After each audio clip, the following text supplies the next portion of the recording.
نحمدہ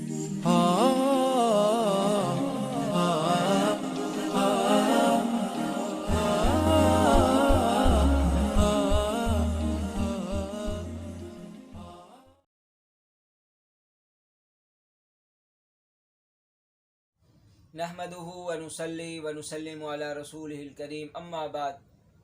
احادیث مبارکہ میں دو وہ باتیں بتائی گئی ہیں جس کی برکت سے اللہ تعالیٰ دنیا کے سارے غم سے، سارے فکر سے نجات عطا فرماتے ہیں اور ضروریات کو بھی پوری فرما دیتے ہیں۔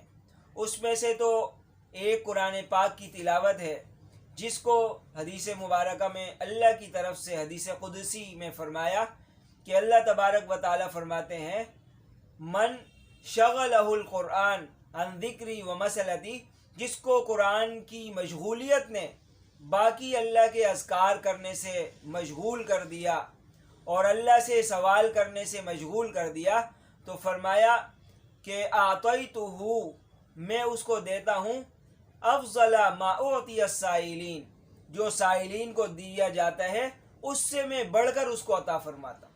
تو یہ تو ایک قرآن کی تلاوت کی برکت سے اللہ تعالیٰ سارے مانگنے والوں سے زیادہ اس کو عطا فرماتے ہیں۔ اور دوسرا حضرت ابی بن کعب رضی اللہ تعالیٰ عنہ کی حدیث ہے، انہوں نے پوچھا کہ اللہ کے رسول، کم اجعل لک صلاتی، میں کتنے وقت آپ پر درود پاک پڑھا کروں؟ تو فرمایا کہ 25%۔ آپ صلی اللہ علیہ وسلم نے فرمایا جیسے تمہاری مرضی، اس سے زیادہ اگر وقت درود شریف میں لگاؤ گے وہ تمہارے لیے زیادہ بہتر ہے۔ انہوں نے کہا 50% وقت لگاؤں؟ آپ صلی اللہ علیہ وسلم نے یہی بات فرمائی۔ پھر پوچھا کہ میں 66% لگاؤں؟ آپ صلی اللہ علیہ وسلم نے فرمایا کہ جو تم چاہو، لیکن اس سے زیادہ کرو گے فَإِن زِدتَ فَهُوَ خَيْرٌ لَكَ۔ پھر انہوں نے فرمایا کہ میں سارا وقت درود شریف میں نہ لگا دوں؟